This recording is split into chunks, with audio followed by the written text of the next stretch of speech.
Over 2,000 years ago, a brutal time of war became a splendid time of wealth. Lords and ladies lived it up in luxury. They wanted to go on forever. Some of them did. What was seen in those coffins just amazed everyone. This is the best preserved ancient body ever found. Come along on one of archaeology's most astonishing quests. Unwrapping the secrets of the Diva mummy.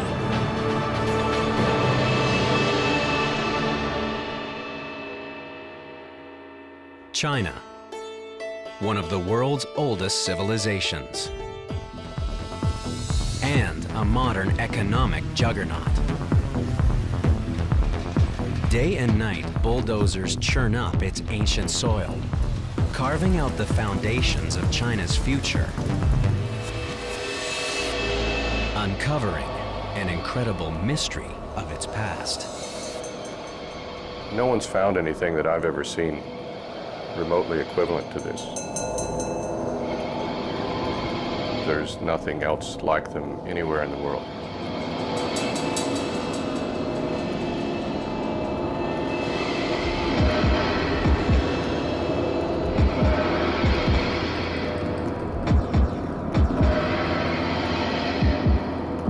How did people who died 2,000 years ago become what may be the best preserved ancient bodies ever found?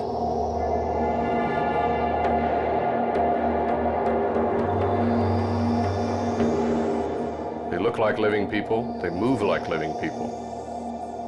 When you look at their intestines and other internal organs, they're about as close as you get to a well-preserved, fresh body today. Who was the woman many have called the world's most perfect mummy? This is something you never even find in Egypt. Tutankhamun, for example, comes out as a sort of shriveled up little desiccated corpse compared with the extraordinary preservation of this woman. Enter the world of ancient China's masters of death and of mummies so lifelike they leave the Egyptians in the dust. Throughout life, they thought of little else than continuing life after death. There was a consensus that immortality was there to be taken, if only you could get the formula right.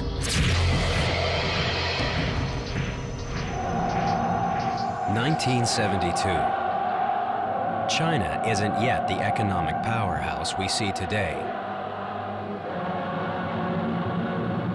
It's the time of Mao Zedong's Cultural Revolution.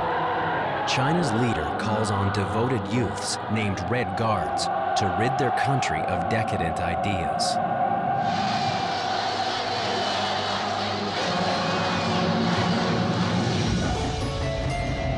In this time of turmoil, officials in the city of Changsha announced one of the most astonishing archaeological discoveries ever made in China.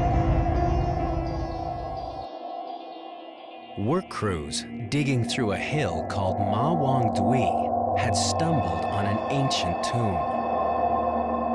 Inside, they'd found the body of a woman who'd been dead for more than 2,000 years.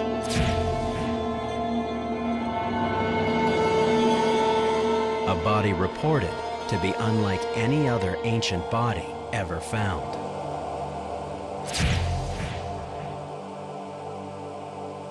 Chinese scientists met to discuss the new discovery, but no one wanted to take responsibility for examining the ancient corpse.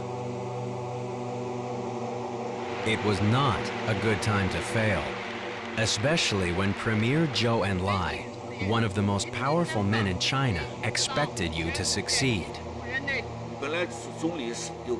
Premier Zhou told us not to touch ancient treasures unless we were absolutely sure we wouldn't destroy them. He said that if we damaged them, we would be disrespectful to our ancestors and to our country. So we generally left anything found in ancient tombs alone.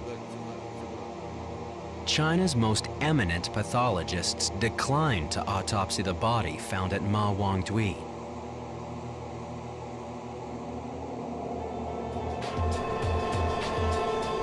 Suddenly, an obscure junior scientist named Peng Longsheng put up his hand. As the saying goes, the newborn calves are not afraid of tigers. I was a fearless young man then, and I decided to conduct the autopsy. With senior scientists and powerful politicians literally breathing down his neck, Peng Longsheng picked up his scalpel and began to cut. I wasn't thinking about all the important people in the room. My only thought was that I'd volunteered to do this autopsy, and now I couldn't fail. So I just focused my mind on figuring out how this woman died. Peng Longsheng did not fail, and his autopsy of the woman found at Ma Wangdui would stun the scientific world.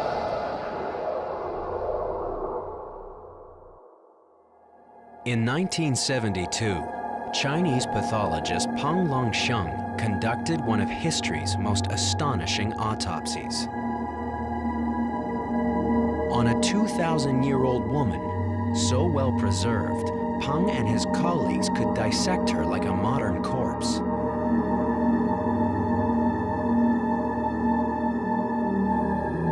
Her flesh was still soft and elastic. Her skin was the same light yellow color it had been when she was alive. She still had her hair and a wig she'd worn to the grave. When the autopsy team cut open her skull, their amazement deepened. Her brain was only half its normal size, but completely intact.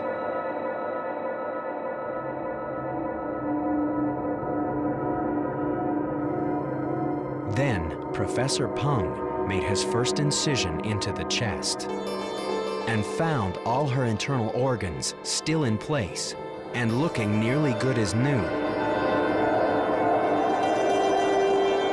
The team removed her stomach, ovaries, and other organs. Incredibly, there was still red blood in her veins.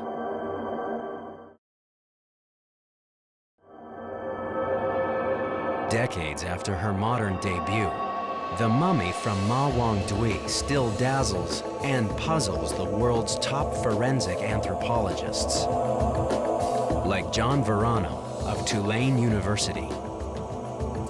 What really sets her apart from other mummified bodies, first of all, is the flexibility of her limbs. When I first saw these limbs being moved in this kind of just absolute flexibility, it just kind of made me jump, because you just don't see that in an ancient body. And I thought, don't do that, because you're going to break that arm right off. It's something I'd never seen or thought would be possible in a body of this age. But even before Peng Longsheng began to cut, archaeologists already knew that the lady from Ma Wangdui was no ordinary mummy. Her name was almost certainly Xin Zhui. She had died about 160 years before the birth of Christ. And she'd always been a star. Archaeologist Charles Hyam knows her well. She was an aristocrat. She was a major member of a ruling family, and she led a life of considerable ease and luxury. 2,000 years ago, Xin Zhui was the wife of a powerful lord named the Marquis of Dai. Her modern home, the Hunan Provincial Museum, displays a life-size reconstruction of her.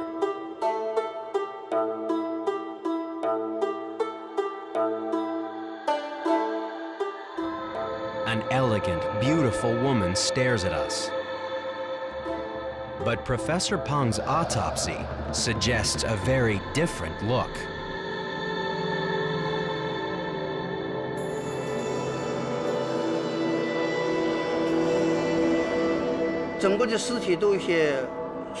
The lady's body has shrunk quite a bit. The wrinkles on the skin tell us she was quite fat when she was alive. Many people estimate her body weight was around 70 kilos, quite fat.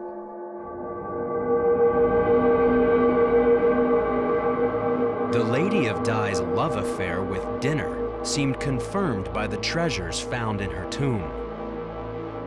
More than 1,000 artifacts. 2/3 of them connected with food and drink. 30 sealed bamboo baskets held everything from pears, plums, and soybeans to the bones of pigs, oxen, dogs, pheasants, and some 10 other animals. We know precisely what she liked to eat. Some of her favorite recipes, after all, were inscribed and placed in her grave. We find the complete skeleton of a swan, for example. We find sparrow's eggs. We find sliced lotus. All these items were clearly readily available for her table.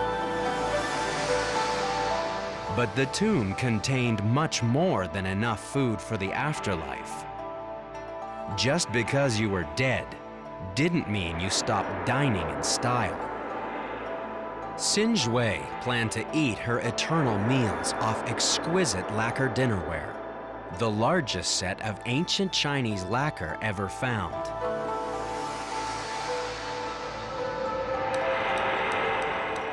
Draped over her coffin was a beautiful silk banner, showing the dead Xin Jue making the journey to heaven. A soul's pilgrimage toward an eternal banquet. She was taking with her all her wine containers, for example. She was taking all her lacquer plates. She was taking the food she was accustomed to. She was taking her recipes and representations of servants. Servants made sure that the afterlife, once she reached paradise, was going to see a continuation of the sort of things that she'd been used to. Everything was laid out and neat and tidy and orderly, and life would indeed have been exceedingly pleasant. For Xin Jue, death was a dinner party that never ended.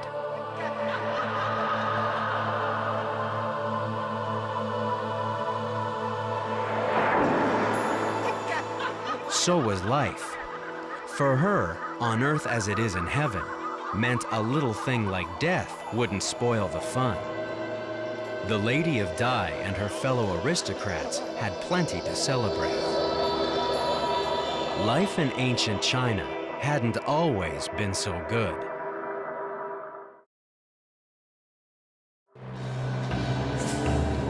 For centuries, China was a deadly battleground, as warring kingdoms tried again and again to conquer one another. Even the rich and powerful spent their lives fighting to stay alive. Then, in 221 BC, one of history's most remarkable men, Qin Shi Huangdi, the first emperor, united China's warring kingdoms for the first time. But when the first emperor died in 210 BC, his empire died with him. China plunged into 4 more bloody years of war, until a rebel peasant leader founded a new dynasty, the Han, an empire contemporary with Imperial Rome and equally splendid. The Han dynasty would rule a unified China for the next 400 years. The Han dynasty brought to China peace, prosperity, wealth. People were able to, as it were, go back and revert to really enjoying themselves, to party, if you like. The Lady of Dai would have partied more than most, dazzling her dinner guests with banquets they'd never forget. There would have been a lot of music, there would have been a lot of incense, there would have been servants coming in and your beck and call. I think it must have been jolly good fun.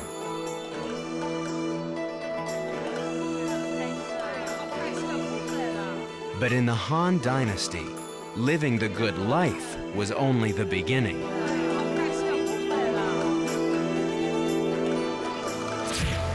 Your afterlife was going to see a continuation of the convivial, sophisticated, cultured, aristocratic life of the present. And therefore you had to have the body intact to enjoy it all. What's the point of going to heaven with all your wine and all your food if you haven't got a stomach to accommodate them? Immortality was an obsession. But not every attempt at immortality succeeded. The most spectacular effort was the most spectacular failure.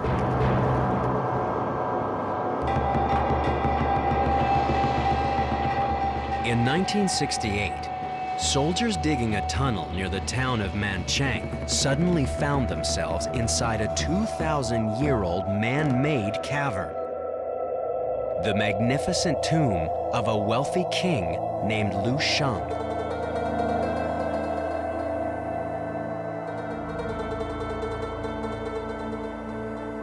Lu Sheng spent a fortune preparing for a world-class afterlife,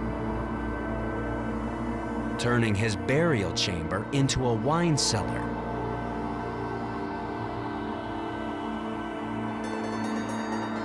Building himself a comfortable home inside his tomb, and doing everything he could to ensure his body would never decompose.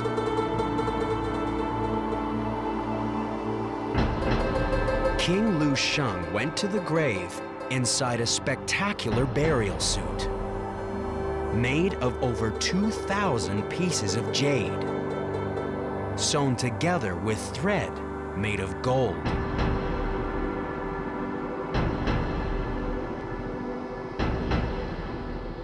It would have taken a single craftsman literally a decade or more to create one of those jade suits.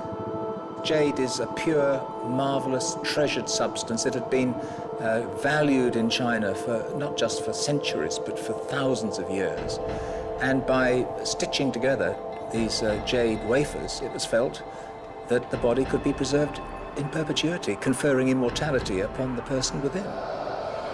When you actually get inside the surviving suits, you find that every single orifice in the body was also plugged with jade. King Lu Sheng's jade suit must have cost him a fortune.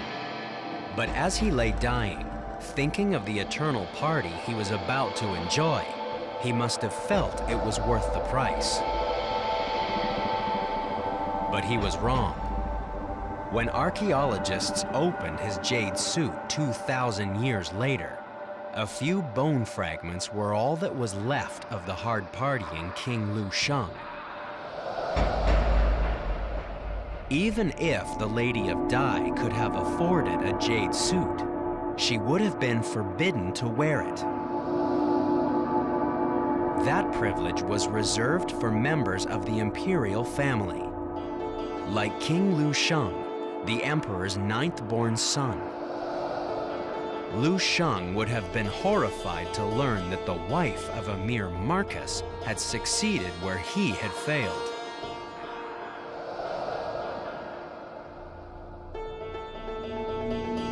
And in 1972, scientists were wondering the same thing. How did she do it?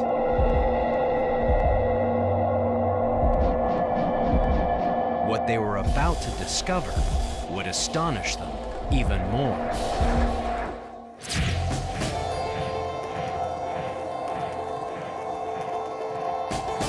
In 1972, Chinese pathologists autopsied the body of a woman named Xin Shui,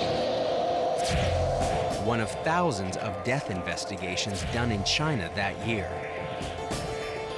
Except that most of those autopsies were conducted within a few days of death. And Xin Shui's body was over 2,000 years old. These rarely seen images allow us to share the autopsy team's astonishment as they discovered Xin Zhui's incredible preservation. As they worked, they wondered, how could their ancient ancestors have achieved this mummification miracle? Decades later, scientists around the world are still wondering. If she'd only been buried a year, I would be amazed at how well preserved she was. But to think that, in fact, she's been buried for 2,000 years and is still in this condition, it's baffling. So the question is, how is this possible?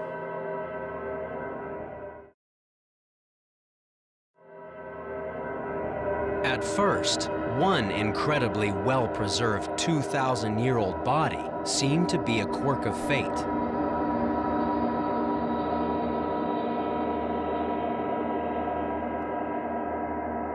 But in 1974, only 300 kilometers north of Xin Zhui's tomb at Ma Wangdui, near the modern city of Jingzhou,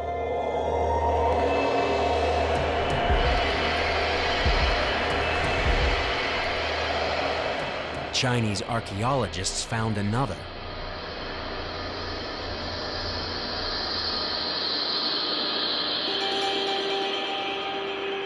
A man, and just as well preserved as Xin Zhui.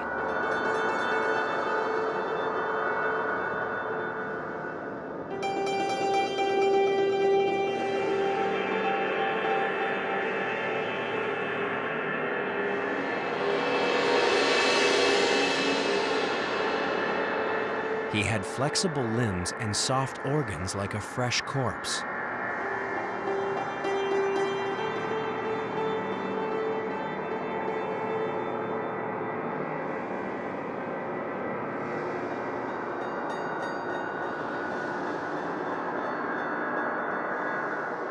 The blood in his veins was type AB.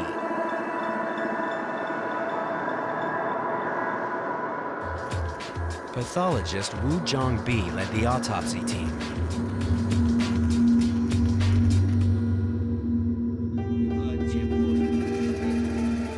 It was June and very hot. We put a lot of ice on the floor of the dissection room. I stood on the ice and worked non-stop for 8 hours. We never expected that our ancestors could preserve corpses so well. I felt ashamed because in our own time we couldn't achieve what they'd achieved 2,000 years ago. It was unbelievable.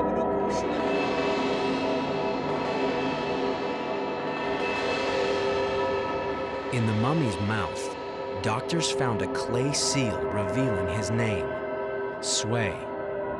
Sui was a magistrate who died in 167 BC, about the same time as Xin Zhui. Two of the ancient world's best preserved bodies had been buried only a few years and 300 kilometers apart. And in China's Yangtze River Valley, a part of the world that seemed to be a mortician's nightmare. I would say that the climate of the Yangtze River Valley is quite likely one of the worst in the world in which to preserve human remains. Soil in this particular part of the world, of course, is very wet, very high humidity. You have very hot and you also have very cold weather. And so it would be a huge challenge to the hand mortician to be able to preserve a human body forever. When most people think of mummies, they think of a dry mummy wrapped in linen found in Egypt. That's the old classic one. The Egyptian approach, the internal organs needed to be removed quickly.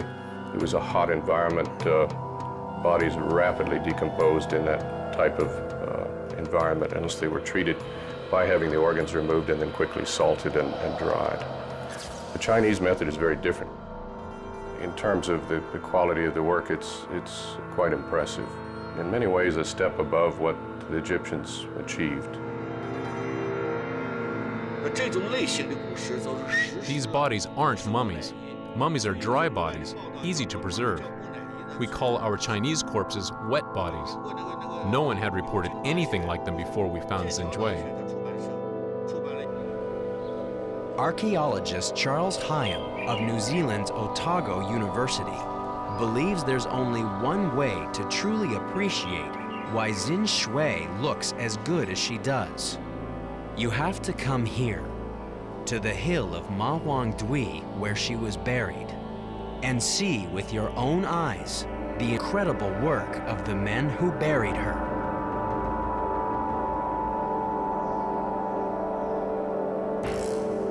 Xin Shui went to paradise inside one of the largest tombs ever dug, a massive inverted pyramid over 12 meters deep. Digging this super tomb must have taken years and cost a fortune. But Charles Hyam believes that if we can go inside the hill of Ma Wang Dui, we can actually feel why Xin Shui's tomb builders buried her so far underground. This air raid shelter lies directly beneath the tomb of Xin Shui. And the first thing you notice when you come into it is how icy cold it is. It's a sort of natural refrigerator. Indeed, looking around me, I can see that the whole place is stacked with stored bananas. I suppose that they've kept them here to stop them from ripening too quickly. I think this is probably one reason why the Chinese builders of this tomb chose to dig it so deep. They knew that down there at this great depth, that the powers of preservation of this really very, very chilly atmosphere would do their work in perpetuity. But natural refrigeration wasn't the only thing Xin Shui's embalmers understood. This pattern pressed into her skin reveals another of their powerful defenses against decay.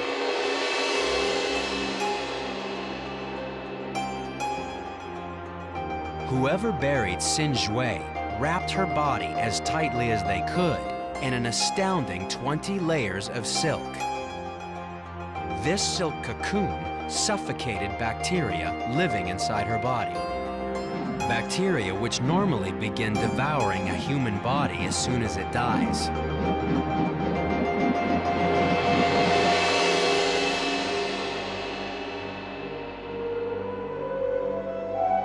But even this wasn't enough for Xin Shui's master morticians. They placed her wrapped body in no fewer than 4 coffins, each designed to fit tightly inside one another, and each sealed with a thick coating of raw lacquer. Then, they encased these coffins inside a massive burial chamber, over 6 meters long, over 6 meters wide, and nearly 3 meters high. They surrounded the burial chamber with 5 tons of charcoal and a moisture-blocking layer of clay over 1 meter thick.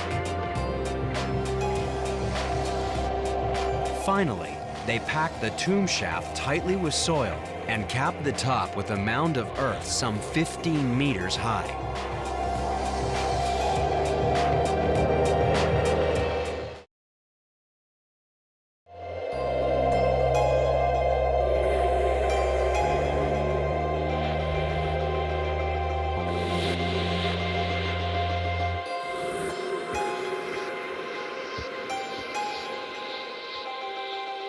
Xin Shui's embalmers had vacuum sealed her for eternity.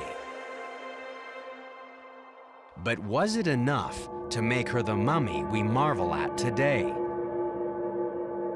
Similar tombs, deep tombs in cool environments in other parts of the world have not preserved bodies to this degree. They just haven't done it. And so, to me, there has to be some additional element. Did Xin Shui's embalmers have one more trick up their sleeves? An ancient text may reveal a clue. A text that gives detailed instructions for embalming the dead.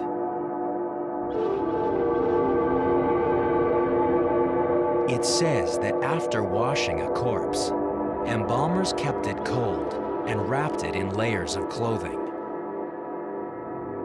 It also says that after they placed the wrapped body in its coffin, the embalmers did one more thing before they closed the lid.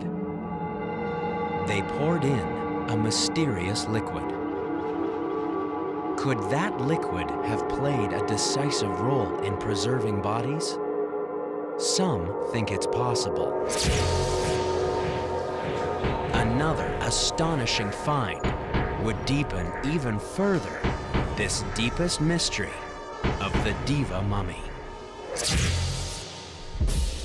In the 1970s, Chinese scientists wondered at the lifelike corpses of the Lady Xin Zhui and the magistrate Sui, 2,000-year-old bodies from the Han Dynasty, buried deep in the earth inside air and watertight coffins.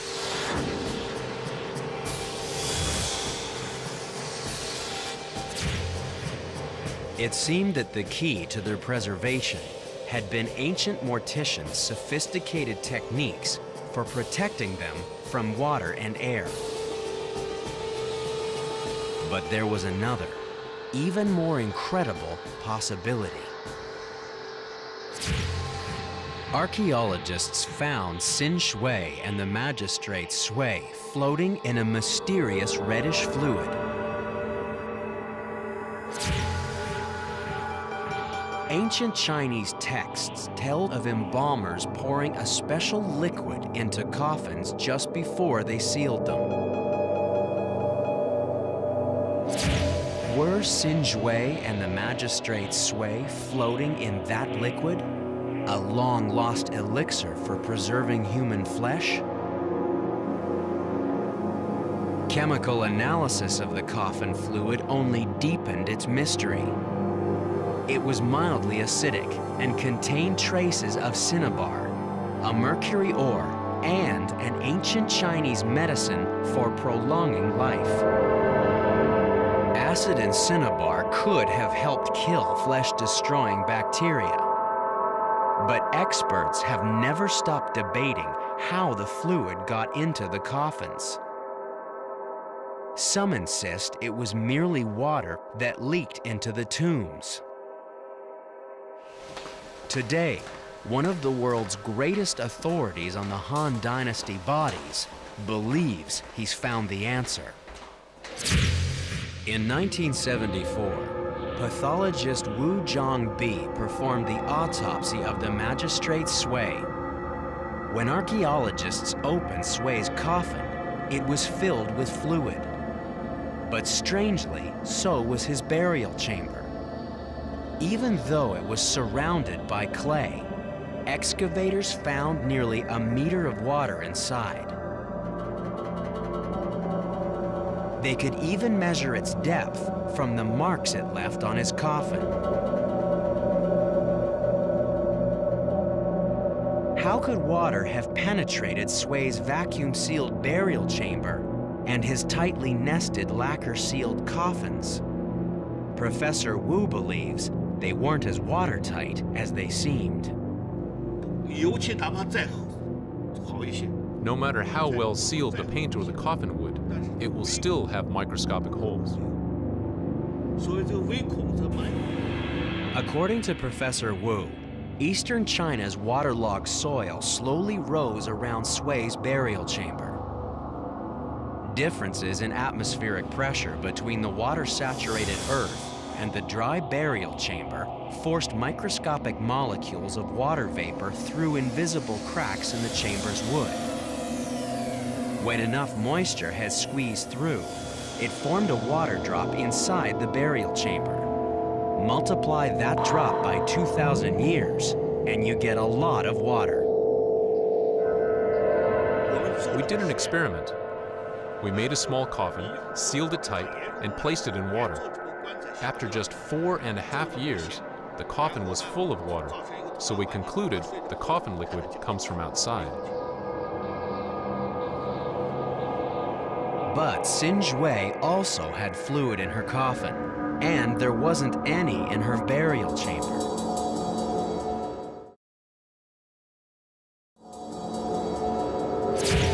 Since the 1970s, no one's been able to resolve the coffin fluid debate. Now, another discovery has reinvigorated that debate. Lianyungang is a small industrial city on China's seacoast, about halfway between Shanghai and Beijing. Like other Chinese cities, it's modernizing at lightning speed.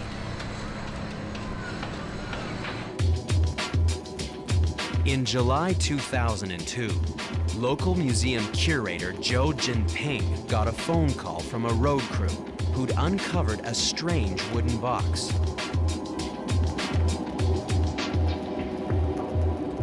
We knew there were a lot of Han Dynasty tombs around here. I told the road crew to stop digging and told my staff to be at the site first thing in the morning.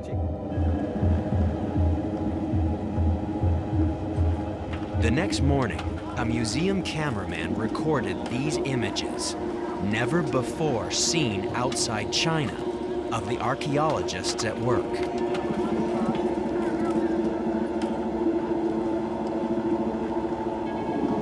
By evening, they'd excavated 3 coffins inside a burial chamber, finding only bones.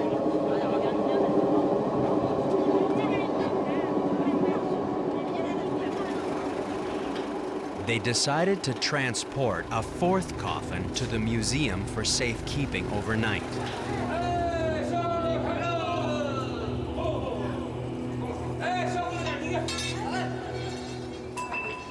The next morning, museum workers struggled to pry open its tightly sealed lid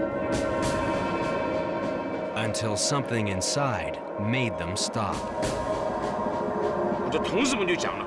I was about to touch it when my fellow worker shouted, "They are legs, human legs." I was shocked and pulled back my hand. Then I pried the board up and took a closer look. It was a leg. I was scared and jumped back. In my 24 years as an archaeologist, I had never seen a corpse that hadn't decomposed. The Lianyungang Museum found itself in charge of a 2,000-year-old body of Lin Huiping, the wife of a Han Dynasty official, decomposing before their eyes in the open air and the 40-degree summer heat. I ran back to my office and called a group of experts in Beijing, asking them what I should do. But the experts told me they didn't know. I was stunned.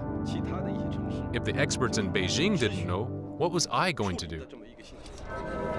A few anxious phone calls later, Zhou Jinping found his expert in Shanghai, home of some of China's most beautiful buildings.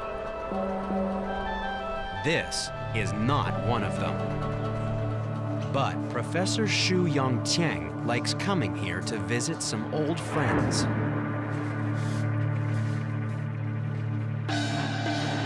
Very old friends.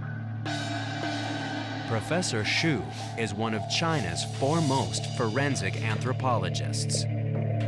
He's devoted his career to understanding the mysteries of preserving human flesh.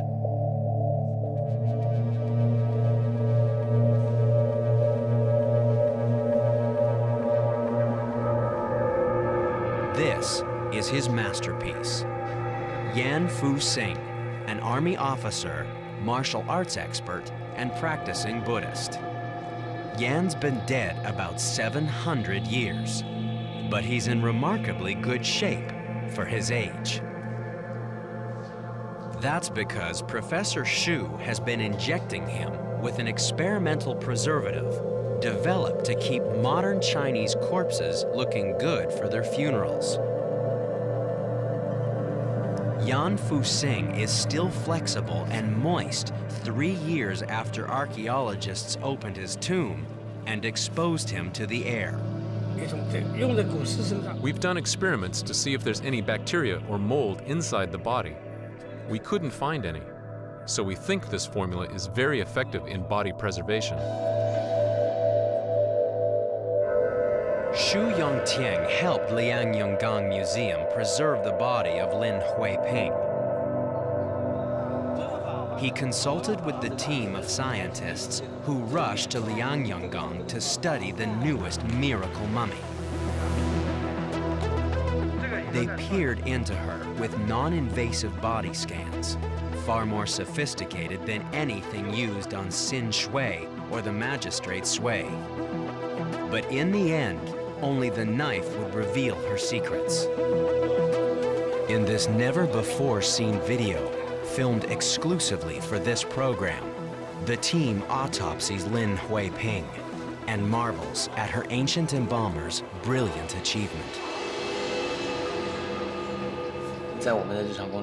In our modern forensic work, the bodies we see have badly decayed after only a few hours in the summer, and in winter after a few days. It's inconceivable that this corpse can be in such good condition after more than 2,000 years.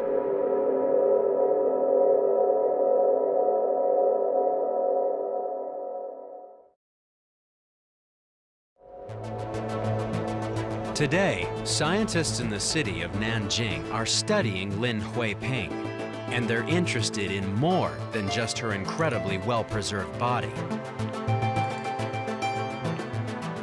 Lin Huiping's coffin was also full of fluid. The Nanjing team is testing that fluid to see if it will yield any clues to the elixir mystery. The tests have revealed high levels of magnesium in salt. The salt could have been a preservative or just salty water leaking in from Liangyang's coastal soil.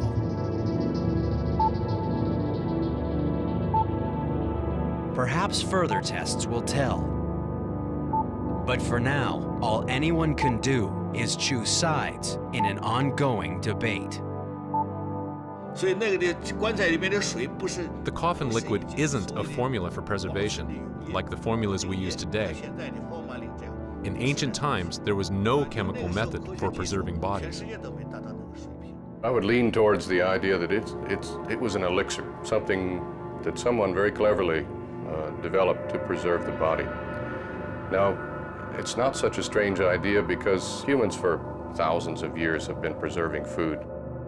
To extend that idea logically to the preservation of a body, particularly whether it's a loved one or an elite figure who is of great importance to his or her people, it's not really a stretch for me. If liquid had seeped into the coffin, it would have brought in bacteria, which would have rotted the corpse. So I think when the corpse was buried, the liquid was already in the coffin.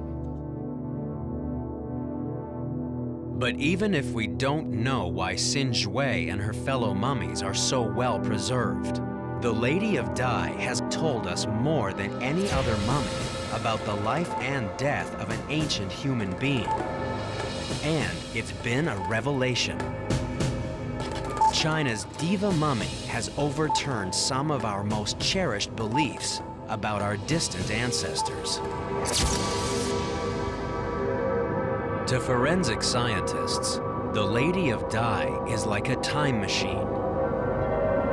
Most ancient remains are so badly decomposed, they tell us little about the lives and deaths of the people they once were.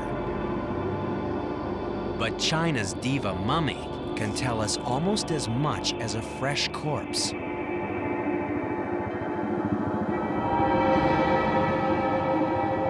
It's really an exceptional kind of snapshot of a person's death, but not only that moment of time of death, but all of the events leading up to that moment of death. Studying the body of Xin Shui was like making a house call 2,000 years in the past. And when the doctors examined her, they got a few surprises. While she was hosting all those dinner parties, the Lady of Dai was also hosting some very unwelcome guests. Tapeworms lived happily inside her.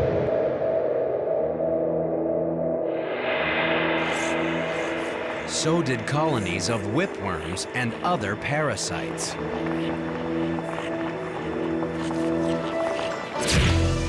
Living with parasites would have been unpleasant, but it wouldn't have been fatal. Something else killed the Lady of Dai. Something that rewrote medical history. Cardiologist Dr. Sung-Oh Chung has studied clues to Sin Shui's cause of death.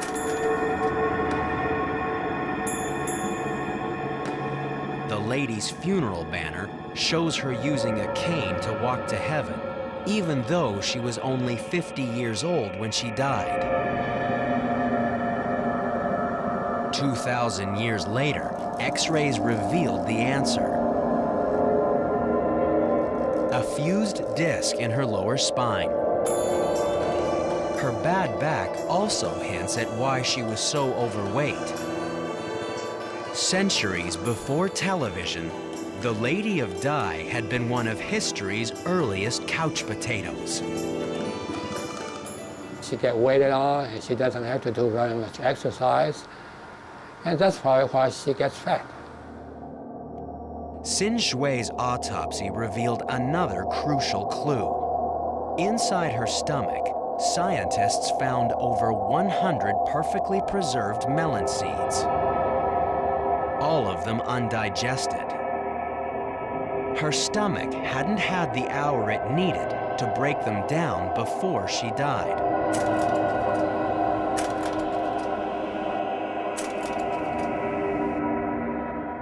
Well, I try to imagine what she was doing an hour before she died.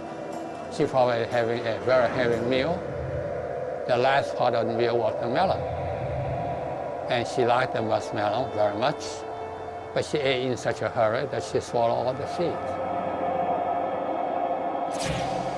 There was one more clue, the most telling clue of all. This cross-section of a coronary artery shows it's almost completely closed by deposits of fat. But this artery doesn't belong to a modern heart patient. It belonged to Sin Shui. Sin Shui's fat-blocked artery astonished cardiologists, who believed that heart disease didn't exist in ancient times. And it allowed them to reconstruct the final moments of her life. Within an hour after she gorged on melon, the Lady of Dai felt a sudden sharp pain. But it might not have been in her heart. Sin Shui had gallstones, another affliction caused by eating too much fat.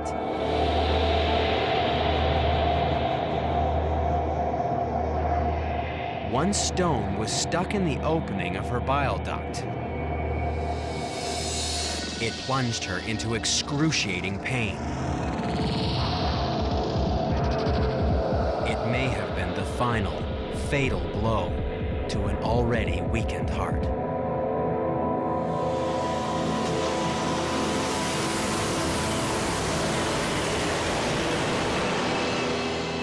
Eternity didn't turn out like Sin Shui planned. Instead of partying forever with her friends, she lies under the wondering gaze of descendants living in a China she could never have imagined. Between the moment of her death and the moment of her discovery, something happened to the Lady of Dai that made her the most astonishing ancient mummy ever found. Was it wrapping her in silks and sealing her inside airtight, waterproof coffins?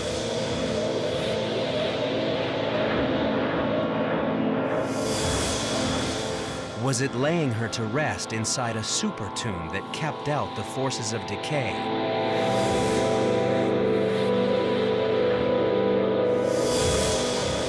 Or was it an ancient elixir of immortality?